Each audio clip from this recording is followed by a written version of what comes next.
All right, everybody, welcome back to another week here on the Pattison Report, reporting from the streets, from the lots. And this week is finally the Pattison Report the way it was designed.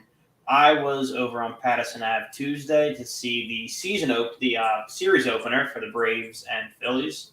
Shout out to Ranger Suarez, pitched an absolute gem. Philly Rob didn't quite know what he was doing with the bullpen last night and managed to blow it.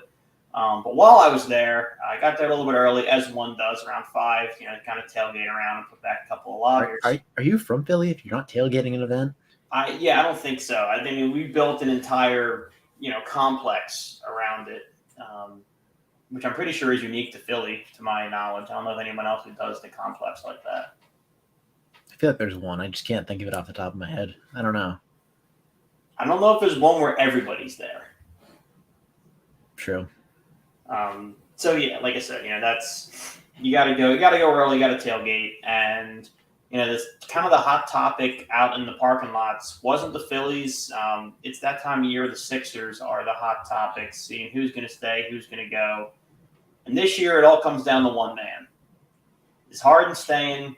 Is he going? And if he stays, what kind of deal is he looking at? There was rumors that he was going to command the 4-year max. I think that's subsided since then. So I would like to see maybe a 2-year deal. I understand it's probably going to be fully guaranteed if you get him on a 2-year deal. I can live with that.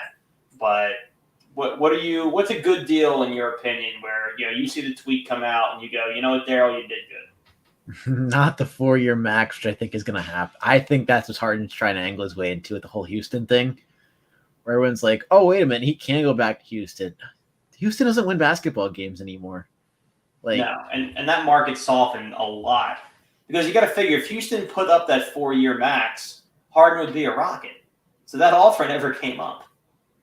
no, it never came up. Although it feels like he's just leveraging it. But if anything less than the max came up, I would be like, wow, Daryl Morey, you really did it. But I just have a bad feeling. You think Daryl seriously would give him a 33-year-old James Harden slow down the stretch? You think Daryl would put pen to paper on a 4-year max?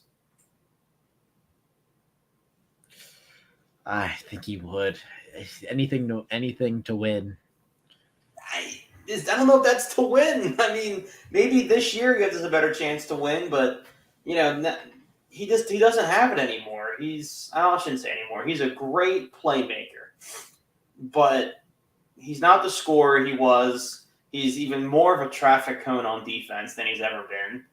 And the speed's gone, the explosiveness is gone. I mean, we saw there was games in the playoffs where James Harden of old used to be an artist around the rim, and it seems now his whole bag is just run right at a defender, euro step into their chest, and pray to God for a call. I mean, that's not the same guy. It's definitely not. And of course, he's old. He's getting up there, and like you said, in 4 years is going to be a lot. He's going to be long out of his prime before that deal would end up. And I think he's already out of his prime. To be quite honest with you, He is. what it feels like, but He's I He mean, was so good in his prime that his falling action, as it were, still feels like a lot of other guys' primes. yeah, you got that right. It's just how how do we like keep this man around and keep him happy and keep the team happy and keep the team, you know, competitive, like with all the salaries and whatnot. That's the $1 million question. And there's another guy who we're going to get to later on in the broadcast who's taken up an awful lot of that salary cap space. In Tobias Harris, whose time may or may not be coming to an end. We'll kind of see how that goes. But in addition to whether we keep Harden or how much we re-sign him for, he's holding up another guy in free agency, in Fred Van Vliet, who a lot of people believe is like the James Harden consolation prize. Right now, Toronto's heard offers from both Philadelphia and Houston, but they're light offers because they're leaving themselves room to possibly re-sign or sign Harden. So if let's say that were to happen and Harden goes to Houston, does Fred Van Vliet keep the team where we're at? Where we're at? Is it a step back? I can't imagine it's a step forward, but maybe. Where are we at? I mean, it feels like a step back, but like, correct me if I'm wrong. Fred VanVleet was like really good last season, then he got cold. Yeah, I mean, Fred The whole team VanVleet's got cold. yeah, he's a really solid guard. He's not the playmaker that Harden is, but he can score. He can shoot the three ball. He's undersized again on defense, but he's scrappy. So I mean, he can play, but I don't know if he keeps you where Harden keeps you. Gosh, I remember those Wichita State teams back in the day. Yeah, he is a Wichita guy. That was back when, correct me if I'm wrong, Shaka Smart was still the coach when he was there, correct? I believe, did he go from Wichita State to VCU, or I thought he was a VCU guy? I think Oh, Shaka you're right. Smart was VCU. Yeah, you're right. No, he was It's VCU. you're thinking in the same area, the small schools that made the run in March Madness. So Yeah. I forgot he wasn't a Wichita guy. But yeah, okay, so I have no idea who was coaching Wichita at the time. But yes, I mean, and obviously it was Nick Nurse connection. Of course. Fred VanVleet had that absolute heater in the postseason 2 seasons ago when he was, when Father Fred was born. And, that was a Nick Nurse coach team. So there's that. So, I mean, I don't know. If we lose James Harden, I wouldn't be devastated. Fred VanVleet's probably the next best option, I guess, in my head. I can't think of another guard who would really make up for it other than Bradley Beal, who's already off the market. Yeah. I mean, Tyrese Maxey stepping into that full-on number 2 role would be – it feels something I want to see, but like at the same time, I don't want to see it from a championship perspective, but from a player perspective, I really want to see it. I think that might happen with Harden on the roster. I mean, true. I think this season, if the Sixers want to contend or want to make an Eastern Conference final, I think Tyrese Maxey needs to be an all-star, whether we have James Harden or not. I mean, he's the third. He's probably the second star at this point on an Eastern Conference title team. But fortunately, we can kick his can down the road. I think we don't have to deal with him until next year. So you got to figure that in when you're signing these guys. That Tyrese he's going to get a max. He'll be a 4-year max for sure. I don't think he's eligible for a super max because it's his first extension. You have to hit some insane criteria to get the super max on the first. Yeah. So he'll just be a 4-year max, which will still be a big issue. And money's already tight as we kind of Sophie's choice our way through our free agents this year. I mean, obviously you want to keep Paul Reed, and I think he's priority number 1 from what I've heard for Daryl Morey. And then followed by, George, I think, would be probably your second priority, keeping George Niang around, or McDaniels, either way you want to go. But I think those are the 3 they'd like to keep. Obviously, Shake Milton has no reason to want to come back here. I think he gets 10, 12 minutes a game on any other team in the league but us. We never used him correctly. Philly postseason hero. May he go somewhere. That was the Clippers game, right, where they have the clip of Paul George yelling, "Help, help, I need help," and it's him on Shake Milton. Then you have that in the Hawks game. Yeah, we had He's a couple of moments, but I mean, obviously B-ball Paul feels essential at this point. Like, he's only 24. He's a restricted free agent. It shouldn't cost too much to bring him back until one of these teams offer a crazy offer sheet that we can't match somehow because of the cash flow. But I don't think that's going to happen for B-ball Paul. So I think he should be priority number 1. And I agree. I'm going to go with Jalen McDaniels just because of age. I feel like I'm a big ageist when it comes to basketball for some reason. Yeah, I mean, they're 2A, 2B, so I get where you're coming from for me. Yeah, I mean, Niang is a shooter though. Like, if we could bring those 3 guys back, let Harrell walk because well, he already declined his player option, so he's out. Yeah, I mean, you can always come back, but and then there's no one else intriguing on this list besides Harden, obviously. Like Dwayne Dedmon could just walk. Mac McClung, dunk champion, can just walk. Yeah, he may come back on another 2-way or something like that, but it won't be an NBA deal. There's not a lot of money to throw around here besides Harden, so That's at least relieving, but Yeah, but we just don't have any money. Like no. even if Harden leaves, dude, our cap space is $8 million if he leaves. I think we have. I'm trying to think what we have. I think we still have access to our mid-level exception. So that's one guy, and then we're pretty much done. No draft picks this year. So unless Morey can find a way to buy a couple of second rounders for cap space, I don't know how he would work that out. Maybe finally move Furkan for maybe a second or something like that. I mean, maybe. I'd rather just keep Furkan. I hate saying to run it back because like it didn't work this year, and this team makes me angry. But that just feels wrong. Like Furkan's asked for a trade for 3 years. I know. Just keep telling him no and then bench him. Maybe Nick Nurse likes him more than Doc Rivers. Who knows? It would be cruel, in my opinion, to just kidnap Furkan Korkmaz for 4 years of his NBA career. Not that it wouldn't be funny, but it would be cruel. I mean, look at the Niners and Trey Lance. It happens. Yeah, I mean, he could still.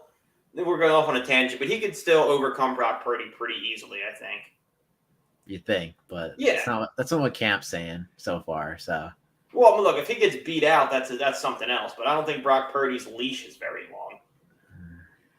Might be longer than we think. But let's get back on track here. I just tried to throw out the comparison there because that's what it kind of feels like. But like Trey Lance was picked 3rd overall. Furkan was definitely not picked 3rd overall. No, he was a 2nd round pick if he was picked. He may have been undrafted. I don't quite remember. Me either. That was the feels like light years ago. What's up? Feels like he's been on the team forever. I think he has, dude. This has got to be his 5th or 6th season. Unreal. If not more. I mean, I think he's the longest tenured Sixer outside of Joel Embiid. Which, talk about, 2 different scenarios. But our own Joe Giglio, which I didn't know how to pronounce his name for the longest time because that's not how it's spelled, but apparently that's how it's pronounced. Decided to, I don't know if he was bored on a Wednesday or what, but he needed to make headlines again. And he said that we should explore trading Joel Embiid for the oft-injured, rarely available, aging Kawhi Leonard.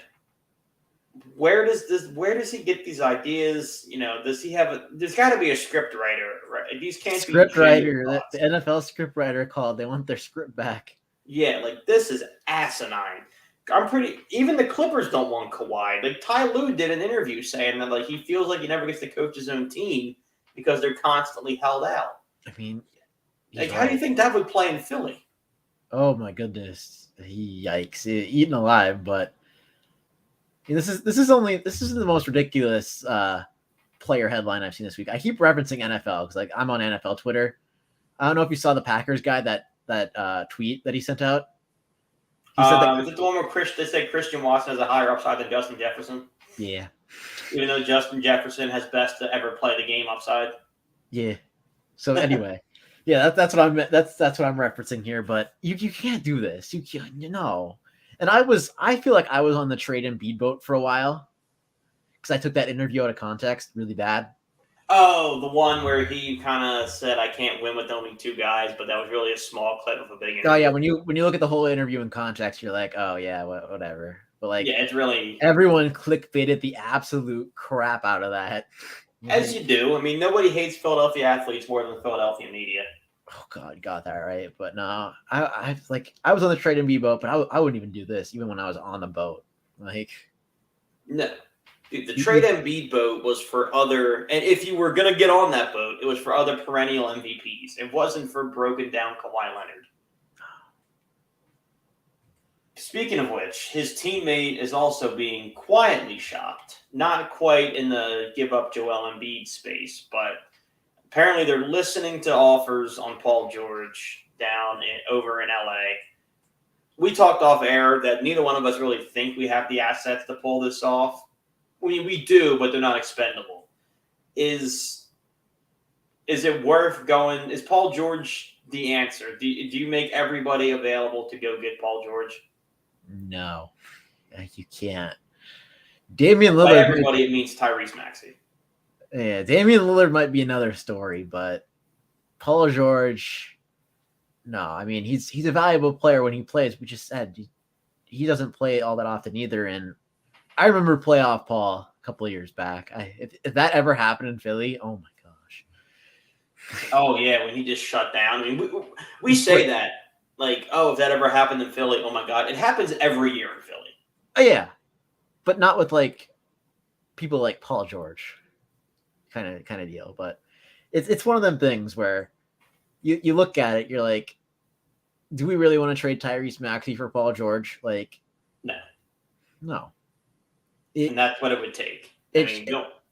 It shreds away the last little bit of hope we have for the future. Tyrese Maxey is our only good young asset, and we owe, I don't know how many future firsts it is to Brooklyn for the Harden-Simmons swap. So, and there's other firsts. There's other firsts that we've shipped out as well. Tyrese Maxey is the future of this team, whether you like it or not at this point. Yeah, I mean, and I think another guy who's in that conversation is, a potentially big future piece is Jaden Springer. I think he's definitely ahead of schedule as far as seeing playoff minutes this year was never really supposed to happen. So he starts next year, on the big roster. If he can shoot a little bit and become a legit 3-and-D guy, I mean, he could be a big part of next year's team. I'm thinking kind of like the way Robert Covington was just kind of like a glue guy, can do a little bit of both, can shut down the other team's best player. Because you don't really have that defensive stopper for all positions. I mean, D'Anthony Melton does a great job on wings, but he's kind of limited to just wings.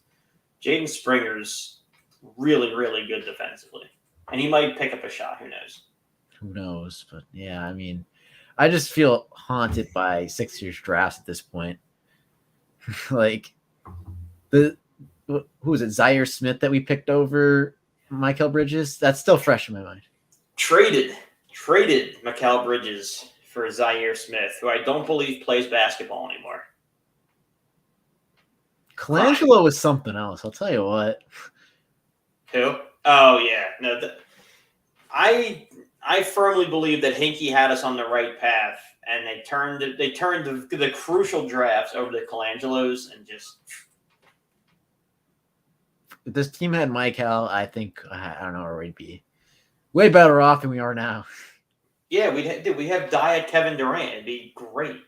How do you draft someone that their mom works for the organization and then immediately, and I mean immediately, ship him off?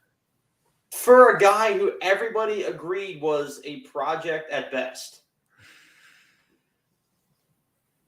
Mikal Bridges, leading scorer, all around, defensive, offensive, good rebounder, all around guy for your local Villanova Wildcats. Still makes me mad. And you go for a project out of noted basketball powerhouse, Texas Tech. Sucks. I'm way more mad about that pick than the Markelle Fultz pick, because I think if we had been a little bit more patient with Fultz, he's turned out to be a pretty solid guard. Yeah. That's a whole other thing. This was just a bad pick. Yeah, that was a poor choice. And then, Fultz over Tatum looks really bad in retrospect. But actually, there's no but. It just looks really bad. It just looks really bad. Yeah, there's no way I can sugarcoat that one, unfortunately. But, time moves on, and it might be time for the Sixers to move on from the guy we all thought was going to, again, we always bet on upside. Tobias Harris had, what was it, half of a really good season with the Clippers where he was a borderline all-star, and we bet everything that he was going to become a perennial all-star, borderline MVP, and he never did. And I don't know whose fault that is. I think it's equal sides. I think Tobias has done everything the Sixers have asked for him. He's been the best player on defense. He's become a spot-up shooter. He's taken the ball out of his hands. But when you're getting a max contract, you need to show up in the playoffs. So it's a little bit of both. But I think the Toby experiment's got to be over, right? It has to be. But man, what are we even going to receive in return for Tobias Harris. Like, I still can't believe the dude's been in the league this long. He just turned 30. Yeah, I mean, he came in, I want to say, at 19. Yeah, he did. So I mean, it feels longer. I don't know. I think if you're the Sixers, obviously draft picks are at a premium, so you would love to. If someone wants to offer you a first, even if it's next year, I think you take them up on it. Other than that, I think you got to get younger. I mean, I'll take a book out of the Ryan Prost building a team philosophy: is get young role players with high upside. That's that's how it works, but it's just so hard to find those players nowadays. It is, and with a guy like Tobias, who's 1 year left, owed $39 million, I think. I mean, you're going to be.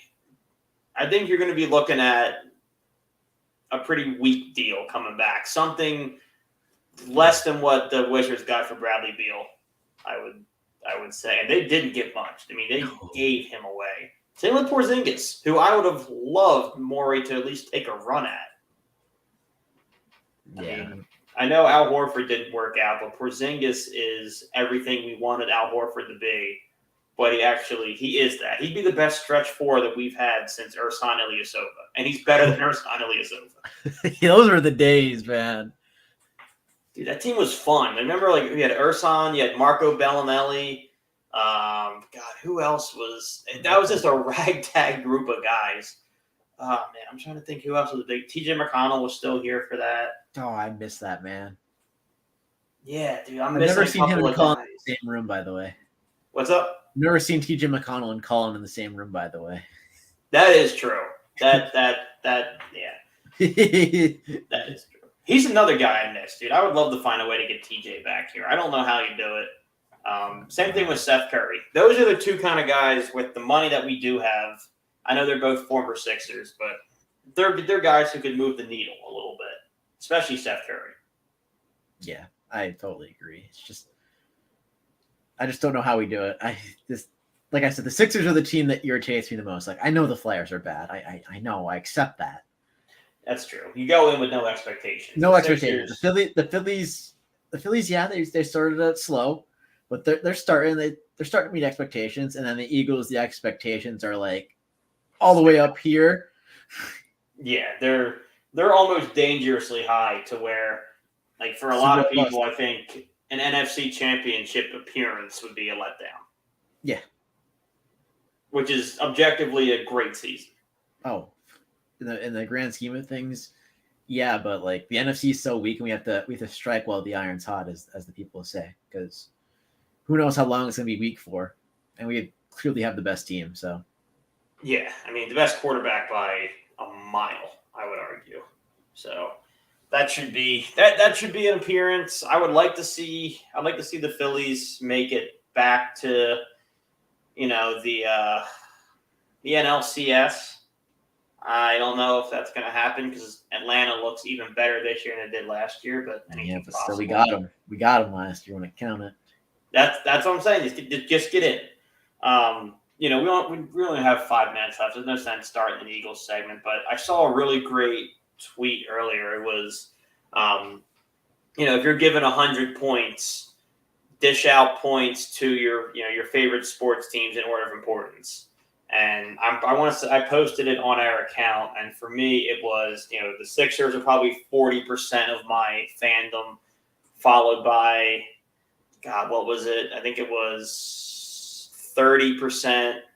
Yeah, 30% of the Eagles, 25% of the Phillies, and then the Union got 5%, and the Flyers are just so far removed from my psyche. It's not even funny. It doesn't have to be only Philly, too. It can be college sports. It can be whatever. But how would you break yours down? I mean, you know me for a long time now. You know the Eagles are at number 1, and they're taking up a huge portion of that. I would say like 60 to 65% Eagles. Like, I'm just a football guy. It's just what I am. But then it gets tough because, like, it'd have to be the Phillies next. I'd have to give them like 20. Like, it feels unfair because they're definitely higher than 20. Like the Eagles. Well, you're only given 100, so it's not like, the Eagles take up so much of my time. Yeah. Well, it's just, time, I guess, is part of it, and like a lot of it is like energy. So like, Oh, well, they get all my energy too because like it's football season. Like, there's nothing better than sitting down on a Sunday afternoon, turning on Scott Hansen for the next 8 hours, and just watching football. And then your team plays on Monday night, and you get to watch the game as well. Like that's the best feeling in the world. I gotta say, I have never gotten into red zone. I love football and I watch it all day on Sunday. I watch one game from start to finish. It's valid, especially with the YouTube TV thing, which I don't know how they're going to handle that at this point. Me either. It's gonna go up. I know it. But yeah, I mean, that's because I'm a fantasy guy and like I play DraftKings like every Sunday. Yeah, I'm kind of telling on myself at this point, but yeah, I mean, and that's why it's so big. Like you're watching for a bit of a different reason. Like you're watching for you got guys playing on the West Coast who are in your league and all. I truly just watch. It's my favorite thing to do on Sunday. It could be like Jaguars Browns, but if football's on, it's just there's something about it. It's mental. It's like I don't know. It's a point. Those Thursday night games where they subject us to like Falcons Titans or something. Yeah, I know. And Thursday is such a great night to watch football because like work sucked, but all day you're looking forward to something. That should be one of the best games of the week, not the extra game between the two bottom feeders. Like I think I look forward to Thursday night football more than I do on Sundays because Sunday the whole day's great. Thursday that's like my salvation at the end.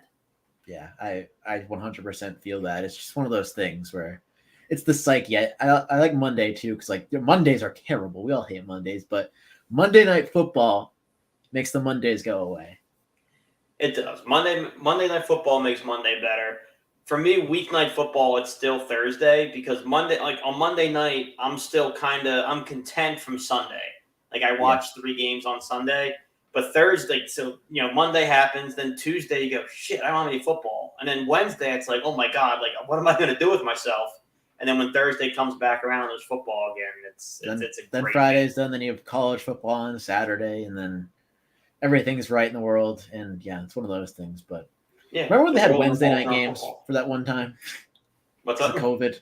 Yeah, oh yeah, yeah. It was a Tuesday nighter. I'm pretty. It was Tuesday, but it got postponed to Wednesday, I think. Huh? I don't remember, but I remember it was a weird night. I want to say Tennessee was playing in it. I know it might have been another one. There might have been more. I remember the Ravens Steelers because I remember RG3 got a spot start. It was absolutely insane. Well, didn't the Eagles get bumped? There was an Eagles Commanders game that got screwed up. I think that got moved to Monday night. I think that was a Monday night doubleheader.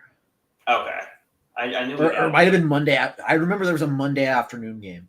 Yeah, it was I remember everybody was up in arms because there was like several other scenarios where they didn't get put on, let's say, an afternoon, and then the Eagles got dropped at like Monday at 2, and it was really stupid. It was like 2 or 5:30 or something insane like that. It was in the afternoonish, at least.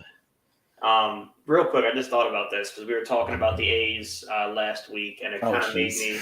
Well, it's not about the A's, but Roger Goodell, whenever he comes to the podium, gets booed and heckled, and he's not a fantastic commissioner for sure. No, but of the 3 major sports, let's say the 3 that we follow the most, I don't follow hockey's legislature too great, but between baseball, football, basketball, give me your ranking commissioner-wise. Well, Manfred's going to be in dead last. That's the easy one. Good. Bro is just absolutely not doing the right thing with the sport, but I feel like I want to put Adam Silver at 1. Like, he seems like for the players and for the fans because there's the minimum game limit, but also these guys are getting paid mad amounts of money and he's making sure they get paid. And at this point, to this point, I didn't know at any time he stepped up to the microphone, I thought John Moran could get to spend it. Like, there's no drama with that with like Goodell, Yeah, I think you're right. Adam Silver's far and away the best. I agree with you. The players like him, the owners like him, the fans for the most part like him. He seems to have the best interest of the league at heart. Not the best interest of the owners, not the best interest of the TV program, the best interest of basketball. Yeah, the other 2 feel like they swing to the owners kind of. Rob Manfred works for the owners. There's no in between there. Goodell kind of feels like he does a little bit. It does, yeah. Goodell's a little bit more. That CBA, if you look into it for the NFL, is so bad for the players. It is terrible. Really, I haven't dug into it. I've dug into it a little bit, and I've heard people talk about it, and it's just yikes. They really leveraged the bottom of the rosters for the practice squad kind of guys that don't make a lot of money. Like they leveraged them to take away from the bigger players. It feels like the mid tier. Okay. That's like I mean, this isn't a political podcast, of course, but when I think of Roger Goodell, I kind of think of Barack Obama, because you'll find a lot of people who who get into the weeds of things. They're like, oh no, he's horrible. And, I don't think he's the best commissioner, but whenever I see him out in public or doing a presser, or he was on Travis Kelce and he was on New Heights with Travis Kelce and Jason Kelce, he seems very normal and presentable, and wants to be the face of the league. But then the things he does, on paper and behind closed doors, kind of suck. He's like the kind of guy you want to get a drink with, but you wouldn't want to work for. No, he seems like I remember his chair was the big deal of the draft, for 2 years. Oh yeah, when he was doing it at home. Then they brought it to the next draft. Yeah, He does some things that are kind of charming and oh yeah, man of the people, and then there's other stuff where it's dude, just you clearly can hear yourself talk, or it's a power trip sometimes. See, but Manfred does none of that. No, he sucks. He did that interview where they asked him if they saw the reverse boycott, and he was like, yeah, I thought it was nice to see that they could get, what was it, 27,000? It was nice to see they could get an average attendance. I was like, dude, you can shit on the players, you can shit on the owners. When you start shitting on fans, that's when you've really crossed the line. And that's all I have to say about the A's and Rob. The only good thing he's done is bring the Field of Dreams game. I don't even know if that's entirely him. That's the only good thing he's done. That's on my bucket list. I'm not going to give him credit for that. Somebody else had to come up with that. There's no way. Fair. I'll accept that as an answer. So whoever that was, they deserve a raise and a promotion. Isn't this year? This year it's at an old Negro League park, isn't it? I believe so. I believe it's not at the. You're right. I don't know where it is exactly, but because MLB can't market to save their lives. That's the thing. We should know where this is. We should know off the top. If I didn't follow baseball, I don't know if people who are super casuals know how good Shohei Ohtani is. Honestly, I'm being completely honest here. Shohei is the guy he leads. So it's canceled this year. Can we blame Manfred for that one? Yeah. Sounds good. They're going to give it to Rickwood Field in Birmingham, Alabama next year. But this year they couldn't put it together because of construction at the current field site. Now, they planned this a year out. Yeah. You couldn't figure out a time when there wasn't construction. The baseball is an 8-month season. I mean, it's difficult because never mind. Those are playoffs where the playoff games are interfering with the concert. Those are playoff games. This is a regular season. You knew it was going to happen. Yeah. This isn't where Beyonce's playing the Garden and Carmelo is showing up for Game 7 kind of deal. I feel like that happened back in the day. Yeah, that's separate. This is it's your own event. You're the one doing the booking. Just don't book on top of yourself. It'd be pretty easy. Not for Rob. I don't know. Yeah, Rob Manfred needs to step down, and Philly Rob needs to take over. He has extra time. Philly Rob for commissioner. He can coach the Phils and be commissioner. He's got it. But we'll win a World Series first, then we'll get to that. But that'll just about do it for this edition here on the Pattison Report. We'll be back next Wednesday with all the hottest talk from the lots. I'm Brandon. That's Ryan. We'll see you next week.